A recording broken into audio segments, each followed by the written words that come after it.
How much of the oceans have we really explored? The oceans cover 71% of the Earth's surface, containing 99% of the living space on the planet. However, we know more about outer space than we do with what lies deep within the oceans. Underwater ruins and lost civilizations. These have been the topic of scientific discoveries and human exploration on our planet since the beginning of time. Recently, man has made new discoveries like these underwater ruins, but the question is, who really built them? When? And for what reason? The Yonaguni Monument, Pyramids of Fuxian Lake, the sunken city at Qiandao Lake, underwater city of Cuba, Aegean Sea ruins, and even the lost city of Atlantis might reveal more about our recent history and provide explanations to our ancient history. All this and more on today's episode of Edge of Wonder. Welcome to Edge of Wonder. Lately we have been doing some pretty hard-hitting content, so we decided to take a step back and talk about discovering ancient cities and culture found in our oceans that you might not know about. Yeah, y'all like the Loch Ness Monster, right? Well, recently there was a clip of what looks like Nessie near the Yangtze River that surfaced, and that clip really got us thinking. What are some of the unexplained, unsolved mysteries out there in the ocean, whether it's found on the surface to those at the bottom? In this episode, we'll just focus on surfacing the underwater civilizations and show evidence that prehistoric civilizations did indeed exist. Surface them, huh? Yeah. Good one, Ben. Throughout the past several decades, divers around the world have discovered some jaw-dropping ruins of lost civilizations. Some of them have become tourist attractions of sorts, but some of them are just so hard to reach that few make it out there. And even less folks do in-depth research about these lost civilizations and attempt to connect the dots. I mean, we know less about the ocean than we do about space. Let's go here, people. In 1981, a man named Kiichiro Arataki dove along the coast of the Yonaguni Island and discovered a breathtaking sight. He had found stepped ruins similar to Machu Picchu, or as it's now called, the Yonaguni Monument. So where is the Yonaguni Island? It's the westernmost island of Japan and east of Taiwan. Dr. Masaki Kimura, a professor from the University of Ryukyu, has been diving around the Yonaguni Monument for more than 15 years. He believes the monument is man-made since he's found carvings of animals, people, and faces on it. So how old is this monument? In a television interview, Professor Kimura said he and his colleagues, quote, found that the ruins are at least 6,000 years old. It could go back another 4,000 years when we consider the length of time before they sank into the water. He added that, quote, during the past 10,000 years, the ocean water level rose about 40 meters. From this fact, it is only natural to think that many ancient civilizations are now deep underwater. These ruins could be 10,000 years old, but bear with us for a bit, this is where things get interesting. Some researchers found that if you look at the Yonaguni Monument from above, you can see a geoglyph. A geoglyph is a geographic design that may encode a deeper message. An example of this would be the Nazca lines in Peru. So looking at the Yonaguni Monument, if one extends the lines and angles formed by the monument, it outlines a larger territory. The Ferram Research Foundation suggests that during World War II, the Japanese attempted to reclaim the territory outlined by the Yonaguni geoglyph, since it matches almost exactly with the territory Japan was attempting to occupy, unquote. For example, the Japanese actually took over the Attu Island on the tip of the Aleutian Islands in Alaska, even when it served no purpose to them. If the Japanese were trying to restore ancient boundaries, then that would explain it. But what was the original purpose of this monument? The Ferram Research Foundation thinks it's rather straightforward. Looking at the north end of the monument from a bird's eye view, the geoglyph depicts male and female reproductive systems. Yeah, that's kind of putting it a little bit more nicely, I think. You know what we're saying. And that's led people to believe that the Yonaguni Monument was used as a ceremonial site and possibly for fertility rites. Further east in China, there's the pyramids and Fuxian Lake. In Yunnan province, researchers have found the remains of a whole city under Fuxian Lake. This city includes an arena-type building and pyramids covering more than 1 square mile. Were these signs of a lost civilization? According to Life News, a Chinese newspaper, there are historical documents with records of a city named Yueyuan, established in Fuxian Lake area in the Western Han Dynasty. That's about between 206 BC and 24 AD. The article goes on to say, quote, "A local legend claims that Yueyuan city and its people sank to the bottom of Fuxian Lake. However, an expedition surfaced evidence that contradicted this claim. The buildings were made of stone, while both the cities of Dian and Yuyan were constructed largely from wood and clay." It was Gong Wei, head of Research Institute of Underwater Ancient Relics, who first rediscovered the underwater ancient complex in 1992. In 2001, archaeologists from the Yuyuan Provincial Museum used advanced sonar scanners and cameras to survey Fuxian Lake. And what did they find? The archaeologists discovered a new group of buildings, hand-carved stones, dwellings, roads, and stairs. One of the structures is the pyramid in Fuxian Lake, which is older and larger than the Egyptian pyramids, if you can believe that. Yeah. Why are we talking about Egypt when those things are over there? Exactly, and we'll get into a lot more. So 8 structures were found, including a large Colosseum-like building, which has a 37-meter wide base to it. All of this is very similar to the Mayan ruins of Chichen Itza. Kind of interesting, right? Gong Wei said, unlike the ancient Egypt pyramid, the top of this building seems to be cut flat, as if for holding activities, which reminds me of the pyramids of the Maya period, unquote. These pyramids also seem to be more advanced than the ones in Egypt. The stones used to construct the pyramid have been intricately carved with designs like a sun or a mask, with flat cheeks and indented teeth, which do not match the characteristics of human beings. I mean, that's really weird, which makes us wonder who really constructed these, and are these older than what archaeologists actually think? There's also another lost civilization hidden inside the lake in China. Yep, another one, but this one isn't as old as the example we gave of Fuxian Lake. In Zhejiang province, there's also another lake called Qingdao Lake, which means 1,000 islands, which is not to confuse with the North American Thousand Islands. Or Ben's favorite salad dressing. Right, because that's where it's got its name from, actually. Right. In the Qingdao Lake, researchers found another sunken city that dates back to the Eastern Han Dynasty, which is 25 to 200 AD. The ancient city of Xicheng, or Lion City, got its name from the surrounding 5 Lion Mountains. People call it China's Atlantis rediscovered, but its flooding was no accident. It's a rather new occurrence since it's only been flooded like this for about 50 years after the Xinan Dam was built in 1959 and flooded the whole mountain area. So, like, nothing like Atlantis then. I mean, okay. Anyway, Qingdao Lake is a rather popular tourist destination for non-divers and divers alike, and it's a sight to behold. But its history is rather grim, since this lake formed as a result of the construction of the Xinan Dam. The government forced 290,000 people to relocate their homes. A whopping 1,300 villages with tens of thousands of acres of farmland flooded and were submerged. So very sad, which could have easily been avoided. Yep, but that's what happens when you live in a communist country.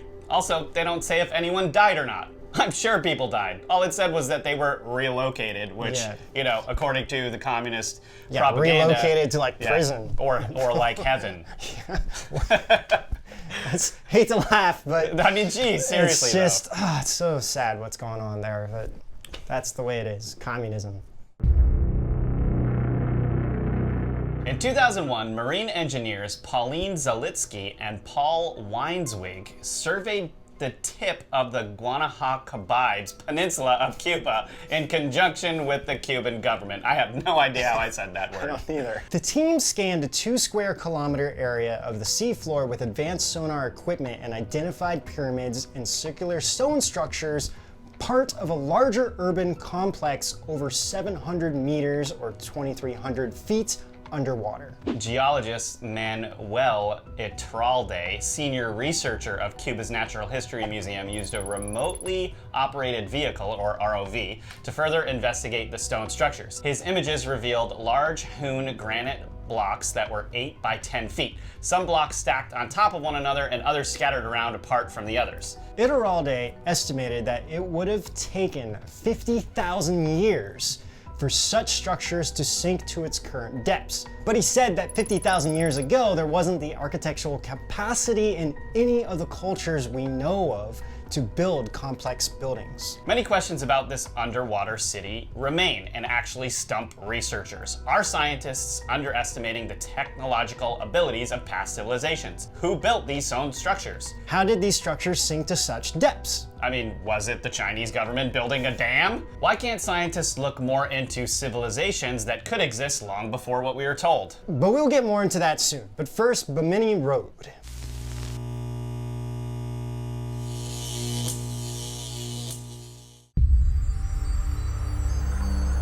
North of Cuba is Bimini Road, or Bimini Wall, located near Bimini, the westernmost islands of the Bahamas. And what is that exactly? Bimini Road is a half-mile long trail of rectangular limestone blocks running from northeast to southwest. That's 0.8 kilometers for our international friends. Now, what is most interesting about this find isn't necessarily the discovery of the road itself, but the prophecy made years before it was found. So Edgar Cayce, the father of holistic medicine, as he's known by, made a prediction in 1933 on how evidence of the lost city of Atlantis would emerge, which said, quote, "A portion of the temples may yet be discovered under the slime of ages of sea water near Bimini off the coast of Florida. Expected in 68 or 69, not so far away."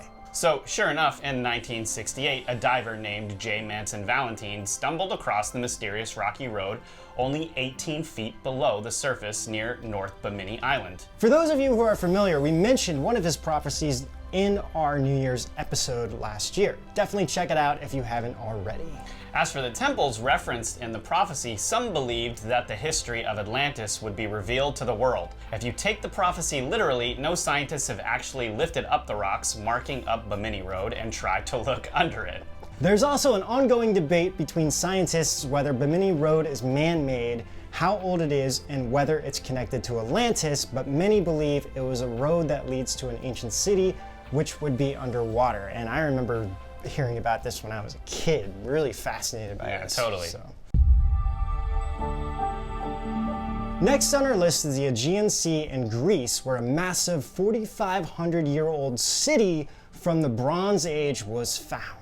The ruins were found in Kalata Bay, which is home to many Greek artifacts and ancient settlements. With an area of about 12 acres, or about 10 football fields, gigantic horseshoe-shaped foundations were found next to a wall line which seemed to be the remains of a large defensive type of towers. Gillian Beck, a professor at the University of Geneva, I mean, of course, always Geneva seems to come up, said to Spiro news outlet, quote, "The importance of our discovery is partly due to the large size. The chances of finding such walls underwater are extremely low.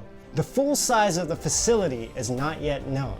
We do not know why it is surrounded by fortifications." Along with these structures, archaeologists also found paved streets, pottery, stone tools, pathways, and other artifacts. In fact, over 6,000 artifacts were collected from the ruins. Now, I'm sure that there were probably more than that they just won't publicly reveal. Makes you wonder if this was just a site that just they happened to come across, or if they were actually looking for something specific. Like the Holy Grail?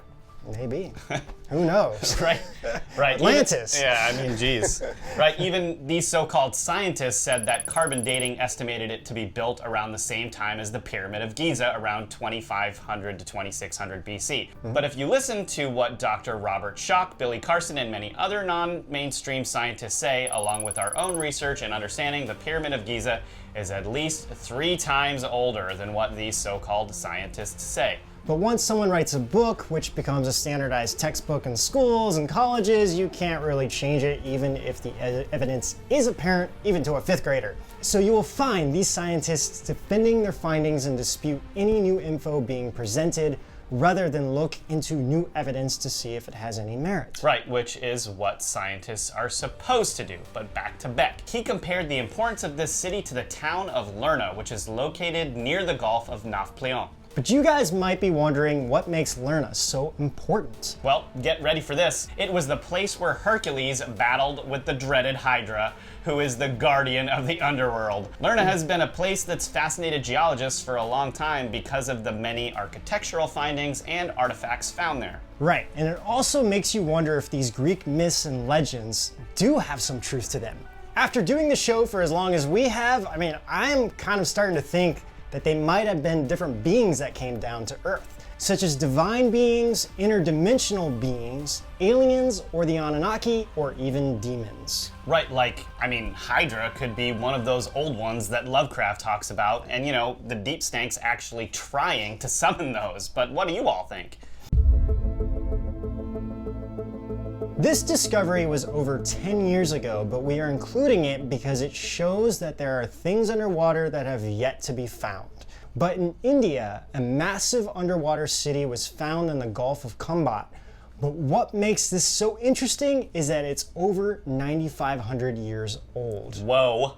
Even for the people living in ancient Egypt, this city would seem ancient. It was discovered accidentally in 2001 by Indian oceanographers who were just taking geological surveys of pollution in the surrounding area using sonar, when suddenly enormous geometrical structures were seen in the images. Can you imagine being one of those oceanographers and then you're not expecting that, you're expecting to find trash or something, and you just find structures? Yeah, so there is a lot of information on this one, including Graham Hancock had a whole thing about that. Dang. We'll get into this. But a team of scientists from the National Institute of Ocean Technology, NIOT, investigated more into it and identified it as undoubtedly man-made. Marine archaeologists found construction material, sections of walls, sculptures, pottery, and human remains. The most interesting part of all of this is that it completely forced most of the mainstream Western archaeologists to completely re-examine everything they know about history, since this was obviously not built by a primitive civilization. Right, because now that solid evidence emerged, it contradicts much of what we learned in schools. It also proves that our human civilization is much older and ancient than what we learned, say, through Darwinism, for example. Amen. This discovery also establishes the possibility of ancient civilizations that were submerged due to flooding by rising waters, and which we can find references to in many ancient texts, cultures, and religions. Even BBC's Tom Housden was quoted as saying, quote, "The whole model of the origins of civilization will have to be remade from scratch," end quote. The city is said to be about 5 miles long and 2 miles wide, and at the time of its discovery, predates the oldest known remains in India about 5,000 years. Author and filmmaker Graham Hancock told BBC Online, quote, "Cities on this scale are not known in the archaeological record until roughly 4,500 years ago, when the first big cities begin to appear in Mesopotamia." He also said that the oceanographers found 2 large blocks that were larger than anything that's ever been found. The other part of this is our Earth has changed so much over millions of years. If we knew what we were looking for, we might actually find relics that are millions of years old. Just, these would be buried deep in the earth or underwater. And we've done shows on this before, but like everything else, if they are actually found, mainstream science discredits it, hides it, or places it in the problematica bucket and leaves it in there and pretends it doesn't exist. Right, it's exactly what they do. So this hasn't been confirmed by anyone, but a lot of people and articles are talking about this online, and even insider Corey Good brought it up during one of our interviews. Using Google Maps and looking in the Gulf of California, which is on the east side of Mexico, there is a strange and unusual structure that no one can quite figure out what it is. We're putting the coordinates on the screen for those of you who haven't seen it before or want to look it up. 26 800-847 -110 622 108. Yeah, that's my There, way I of gonna said say it. it. Yeah, okay. It is about 2.5 miles wide, and there even seems to be a pyramid structure located in front of it. Some people say it is not an ancient structure, but either a base used by the shadow government or an actual alien base. Since we don't know for sure, it's hard to say, but it does seem odd and too smooth to be a natural phenomenon. Unfortunately, nothing else came out of it, but Corey did say from what he knew, it appeared to be a base, at least to him. Could be a base. I was thinking, you know, those SFOs, submerged. Oh, it's a unidentified submerged. It's what is it? USOs. Have you ever heard of that? Yeah, I think so. So yeah, unidentified submerged objects. So a lot of those UFOs are unidentified flying objects. They come out of the ocean. You know. Right. There's one on of California. Yeah, There's California actually or one whatever. on yeah. So also there seems to be some pyramid structures nearby as well. You used to be able to go underwater on Google Maps and see more of the structure, but now you're not able to, which makes you wonder. Exactly. What are they trying to hide something? Corey did confirm with us that he actually saw sonar images of ruins here and there that start from Cuba and go down to Brazil, with the oldest structures found between Argentina and Antarctica. However, these have not been made public yet. Atlantis. So using Google Maps, you can find some interesting structures all throughout that area, but it is hard to tell exactly what you're looking at since some of the information is still missing on Google Maps. You know, they basically come out blurry or incomplete, and let's not forget, they're underwater. Yeah, exactly. We covered a bunch of uncovered underwater structures that hint at advanced ancient civilization that have sunk beneath the surface. These underwater structures have been found all over the world, and the examples mentioned in this episode are just the tip of an iceberg. There are so many bodies of water left unexplored by man. We encourage you to look into these underwater structures yourself and find more. Maybe check out one of these yourselves in person on your next trip or vacation. That's where we should go, like the Bermuda Triangle. It's a great idea, Ben, so we can be lost forever. Some of you might be wondering, how come we missed the greatest lost underwater civilization of all, Atlantis? Well, that episode will be coming out soon because that really deserves its whole own episode. Right, and as a tease leading into the next episode, isn't it interesting that so many of these ancient underwater structures look so similar and were all built in a similar fashion even though they are scattered all over the world? Well, maybe there is a reason for that. Well, comment below if you're excited for the Atlantis episode, and maybe let us know if there are some underwater cities or structures that we missed and that we should look into. Also remember to hit the like and subscribe if you haven't already, since most of you are getting unsubscribe from our channel automatically, and make sure that notification bell is on because again, it's turning off for a lot of people automatically. It really helps us and it'll let you know when our latest video is up on YouTube. Thanks so much for tuning in, and with that, we'll see you out On the edge of the sea. ocean. Underwater. Of the Sea of Love. Yeah. In 2001, marine engineers Pauline Zalitsky, Paul Weiswig, Weinswig, yeah. These are crazy names, man. Guanahugabibes. Geologist Emmanuel, come on, dude. Can anyone in here have a normal name?